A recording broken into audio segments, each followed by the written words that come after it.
alasan mereka tidak memberikan izin ibadah di sana, katanya mereka itu, kelompok Nyawawan ini telah bersumpah mulai dari 2013-2014 telah bersumpah bahwa tidak boleh ada rumah ibadah Kristen di area itu. Itulah sumpahnya. Jadi kemungkinan saja mereka membatalkan janji untuk meminta maaf pada jemaat, itu bisa jadi karena sumpah itu juga. Itu keterangan dari Pak Pendeta. Mereka sudah bersumpah untuk itu. Coba bayangkan, ya, ini udah melanggar konstitusi, ini nggak bisa dibiarkan. Kalau saya katakan maju terus Galarua, proses hukum si Wawan. Memang siapa dia? Itu udah berlapis-lapis dia punya kesalahan. Betul. Ya, kejahatannya sudah sangat banyak. Dia itu sudah melanggar konstitusi, menista Pancasila. Ya, betul. Jadi entah siapa ini orangnya. Jadi ya, kita bisa, apa ya ini aktor utamanya, Pak. Aktor utamanya si Wawan ini. Padahal dia perantau loh, Pak. Namanya aja Wawan Kurniawan.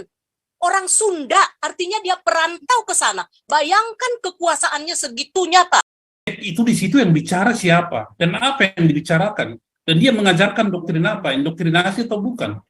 Atau jangan-jangan mengajarkan itu suatu pemberontakan kepada negara ini. Pak Menteri Erick Thohir, tolong dengar suara saya ini. Ya.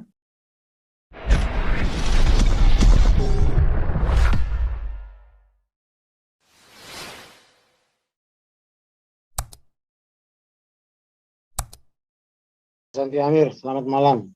Bu Lisoy dan teman-teman semua. Ada peribahasa mengatakan, tempa besi selagi panas, Pak. Jadi jangan sampai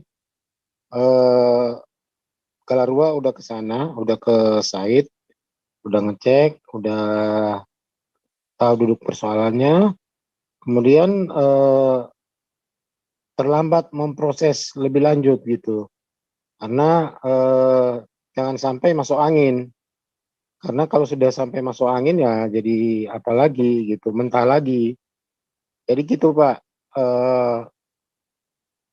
harusnya kita nggak usah nunggu lagi ya, karena itu modelnya delik aduan atau apa, langsung aja kita lapor gitu ke pihak yang berwajib supaya prosesnya itu ya secepatnya. Karena kalau sampai kelamaan ya udah ketutup sama isu-isu yang lain lagi, Pak.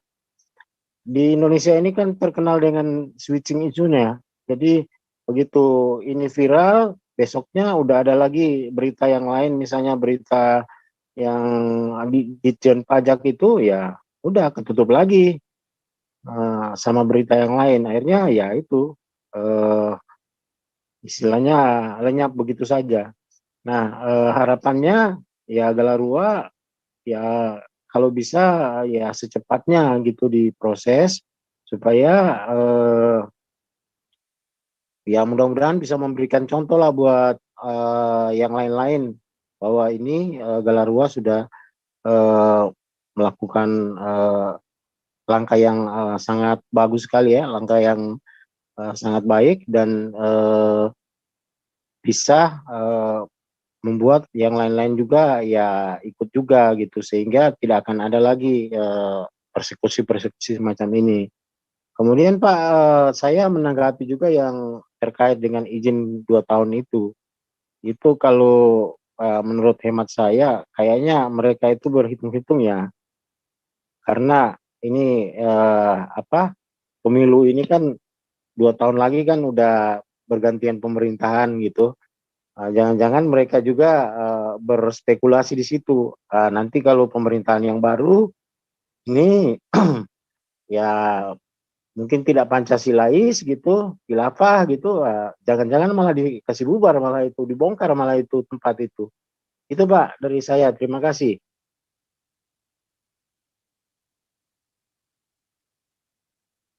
Pak Santi Amir, nggak ada suaranya.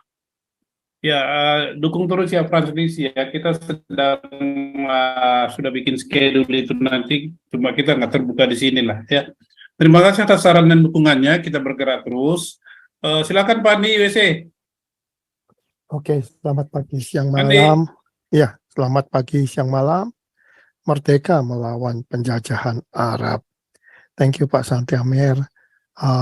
Thank you, saya angkat topi sama Kalarua, Ibu Lisoy terutama, ya udah mengkonfront ini si Wawan monyet ini ya. Jadi kita harus terus maju ke depan, ini bagus sekali, kita verifikasi.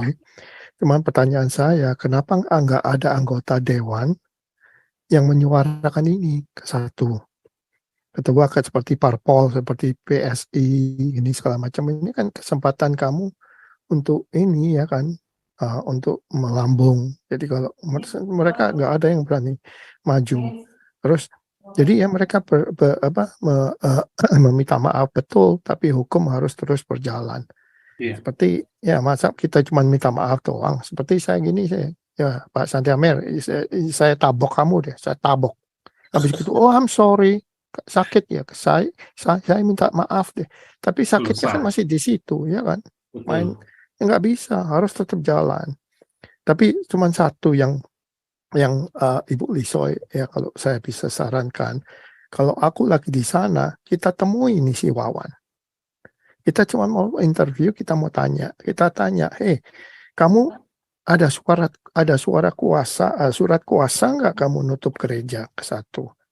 Coba saya lihat itu kamu punya job description sebagai RT. Ada nggak tugas kamu sebagai RT untuk menutup tempat ibadah? Satu, kedua, ketiga, adakah surat perintah dari atasan kamu? Kalau ada, tolong saya ditunjukkan, ya kan? Terus kalau semua itu tidak ada, berarti Bapak akan saya tuntut. Berarti Bapak melanggar. Jadi saya akan garanti Bapak akan saya tuntut, kita atas nama Kalarua, kita atas nama gereja setempat, kita tuntut Bapak, kita tuntut sampai Bapak jatuh miskin, kita habiskan kamu. Ya kan? Kita habiskan semua hartamu dan keluargamu. Itu Bapak itu berbuat sebagai preman. Ya, itu kalau saya di sana. Kalau saya masih bisa menahan emosi, kalau enggak gitu, saya bisa gebukin tuh orang. Gila. Ya, itu udah, sekali lagi terima kasih ke Kalarua, Pak Ibu Lisoy penjelasannya lengkap, itu merasa kita bangga lah, at least ya kita ada upaya untuk menggali ini ke depan. Ya itu aja deh Pak Santi Amer sementara ini. Thank you. Oke. Pak Andi. Ya Ibu Lisoy. Ini katanya mereka ya, ini keterangan dari Pak Naik ya, ini Pak Naik Siregar pendetanya, bahwa ini Wawan dan kelompoknya, alasan mereka tidak memberikan izin ibadah di sana, katanya mereka itu, kelompoknya Wawan ini telah bersumpah mulai dari 2013-2014 telah bersumpah bahwa tidak boleh ada rumah ibadah Kristen di area itu. Itulah sumpahnya. Jadi kemungkinan saja mereka membatalkan janji untuk meminta maaf pada jemaat, itu bisa jadi karena sumpah itu juga. Itu keterangan dari Pak Pendeta. Mereka sudah bersumpah untuk itu. Coba bayangkan, ya, ini udah melanggar konstitusi, ini nggak bisa dibiarkan. Kalau saya katakan maju terus Kalarua, proses hukum si Wawan. Memang siapa dia? Itu udah berlapis-lapis dia punya kesalahan. Betul. Ya, kejahatannya sudah sangat banyak. Dia itu sudah melanggar konstitusi, menista Pancasila. Ya, betul. Jadi entah siapa ini orangnya. Jadi ya, kita bisa, apa ini aktor utamanya Pak, aktor utamanya si Wawan ini, padahal dia perantau loh Pak, namanya aja Wawan Kurniawan, orang Sunda, artinya dia perantau ke sana. Bayangkan kekuasaannya segitunya Pak, bisa dengan kuasanya dia segel itu tempat, dan rumahnya jauh dari tempat itu loh Pak, jauh dari gereja itu jauh. Ya. Sebegitunya. Jadi kita mau cari tahu siapa di belakang ini. Di belakang Wawan ini. Harus kita cari tahu, Pak. Memang saya bilang harus proses hukum. Nggak ada tedeng aling-aling. Proses hukum maju terus. Orang kayak begini kuasanya udah lebih-lebih dari presiden kuasanya. Presiden nggak akan berani datang meloncat pagar langsung segel tempat orang. Ini loncat pagar, segel, suruh bubar. Waktu dia marah-marah itu Pak ke mimbar, mereka jemaat itu kan lagi ibadah nih, memohon-mohon 1 jam saja. Berikan kami 1 jam lagi untuk menyelesaikan ibadah ini sampai doa penutup. Enggak boleh kata dia. Bayangkan ini kekuasaannya si kurang ajar ini. Kurang ajar itu. Kurang asam. Ya, betul. Hanya perilaku monyet yang seperti itu. Enggak ada perilaku manusia, apalagi di Indonesia ini. Jadi kalau pemerintah membiarkan lagi orang seperti ini, akan banyak lagi wawan-wawan yang lain akan bermunculan di negara ini. Dan kita tidak bisa biarkan itu. Maju terus Galarua, proses hukum. Iya. Nggak ada toleransi lagi. Saya lihat fotonya Pak Santiamer di sana juga, Ibu Linda juga ya. Iya Pak, kita di sana Pak. Oke, semua ya, bagus deh. Jadi saya angkat topi buat kalian semua ya, menyempatkan waktu, tenaga segala macam, ninggalin keluarga untuk melawan sesuatu yang konyol, tapi yang harus dilakukan. Kalau saya menjawab, saya bilang kita juga semua gereja, kita udah bersumpah, kita udah cap jempol darah akan menghancurkan grup kalian. Gituin aja, ya kan? Jadi ini orang-orang gila semua, ini monyet-monyet nih. Ya udah deh Pak Santiamer. Thank you Bu Lisoy. Oke. Begitu ya Pak Teddy. Gini, kita ini kan katakan itu garam ya. Galarua ini garam tidak besar, tetapi bukan garam terus, bukan menggarami lautan kita. Jadi kami dari Galarua mohon dukungan dari teman-teman juga diaspora, karena ini Pak nanti ke depannya akan makin banyak lagi kejadian-kejadian yang melakukan penindasan ya kepada saya tidak menggunakan istilah minoritas ya, saya nggak suka itu. Kita ini tertindas. Para nasionalis ini tertindas. Dan mereka adalah penindas. Kita juga terjajah dan mereka adalah penjajah. Penjajah itu adalah para penyembah gua yang di sana itu ya, karena mindsetnya udah rusak gitu. Dan mereka ada mungkin yang berpikiran moderat tetapi tidak berani diam. Ya jadi tidak ada cara lain melawan dan kita mempersiapkan diri. Ya kita bertanya kan, boleh dong. Ya, bertanya. Sekarang kita beginilah. Apa penyebab Anda selalu melarang orang beribadah?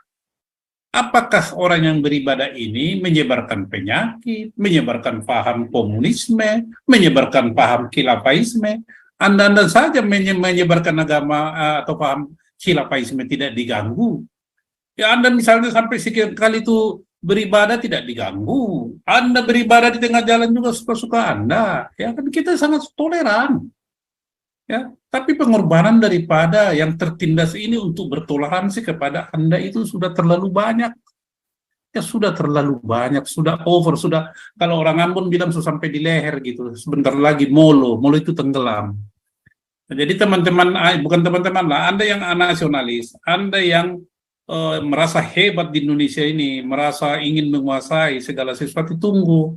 Ya, Anda harus berpikir, ingat, Indonesia ini dibangun bukan atas dasar agama. Tidak atas dasar agama. Para pemuda 1928 bersumpah bukan atas nama agama.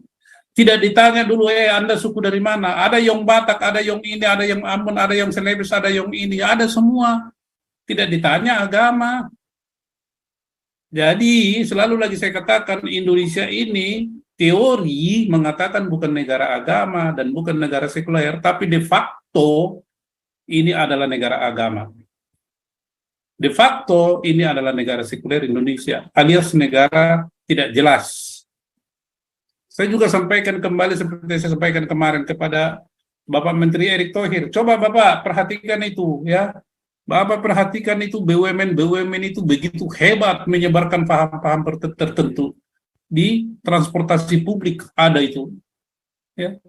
Ada itu di jalan tol itu Anda bangun itu rumah-rumah ibadah yang begitu hebat dan mewah. Untuk apa dipakai itu? Apakah itu sesudah dibikin moral bangsa ini ya bertambah orang jumlah yang nasionalis? Justru sebaliknya, buat apa itu? Kami dari Bakauheni sampai ke Lampung hitung-hitung itu ada 8 itu kurang lebih masjid yang begitu hebat itu rumah ibadah. Dipakai untuk apa itu? Pernah nggak dicek itu di situ yang bicara siapa dan apa yang dibicarakan? Dan dia mengajarkan doktrin apa? Indoktrinasi atau bukan? Atau jangan mengajarkan itu suatu pemberontakan kepada negara ini? Pak Menteri Erick Thohir, tolong dengar suara saya ini. Ya. Saya kan nanti akan ke sana menghadap Bapak ini, saya akan tunjukkan foto. Siapa dirutnya itu? Bapak pecat itu. Ya, itulah nasionalis. Bapak pecat. Karena ini merusak bangsa. Saya bisa menuduh Bapak adalah Bapak salah satu pelopor daripada membuat negara ini negara beragama. Dan Anda kalau begitu adalah nasionalis. Anda tidak layak jadi Menteri BUMN. Mundur saja. Ya, kalau Bapak marah, panggil saya. Kita berdiskusi. Akan saya tunjukkan fakta-fakta. Begitu. Jadi, tolong ini para menteri juga ya. Bapak Tito Karnavian, Anda suatu Kapolri begitu hebat. Tetapi ada SKB 2 menteri, mungkin Bapak pernah baca enggak itu? Ya, Bapak pernah baca enggak itu? Bapak kalau nggak salah adalah master hukum atau sarjana hukum. Ya, masa konsiderasi dengan isinya beda sekali. Dan paling ya menyesakkan dan ini Bapak Jokowi itu kan di bawah kewenangan Bapak itu Pak Jokowi, Bapak Presiden cabut dong. Saya menduga ada organisasi besar, ada kelompok besar yang menekan atau mengancam Bapak Presiden untuk tidak mencabut SKB 2 menteri. Lah kalau begini, siapa sebenarnya yang menguasai negara ini, Bapak? Kalau Bapak takut terhadap tekanan-tekanan atau pressure group itu, terus jadi apa negara ini? Jadi kami yang nasionalis ini berpikir, ya Indonesia ini didirikan dengan konsensus. Ya kan, konsensus. Oke, kita bergabung. Kita juga ingat dengan residu kemerdekaan 1945, masih ada sekelompok yang menginginkan negara Republik Indonesia ini menjadi negara Islam. Yaitu dengan dicantumkannya Piagam Jakarta itu 7 kata. Dan ada pahlawan nasional dari Timur Sana menolak itu. Dengan syarat itulah mereka mau bergabung. Tetapi secara diam-diam, subtil dimasukkan lagi ini Bapak, di pemerintahan ini. Ada bank syariah, ada perda syariah, ada pegadaian syariah, semuanya. Dan sejauh ini juga yang nasionalis toleran-toleran tidak apa-apa. Tetapi ini sudah terlalu jauh masuk ke ruang tidur ibadah daripada nasionalis ini diganggu. Ini tidak bisa, maka akan terulang kembali. Sudah goodbye sayonara, kita pisah. Anda di sana, kami di sini. Nasionalis nanti akan bersuara begitu. Ya, kita ini bukan mengancam, ini fakta. Kenapa ketidakadilan? Kenapa tidak ada ketidakadilan? Karena mindset daripada bapak-bapak penyelenggara negara ini udah rusak, gitu. Ini udah rusak, tidak berbudaya.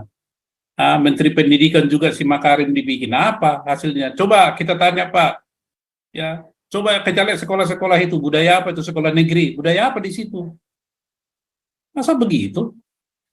Budaya apa itu? Itu apakah budaya Indonesia? Enggak lah.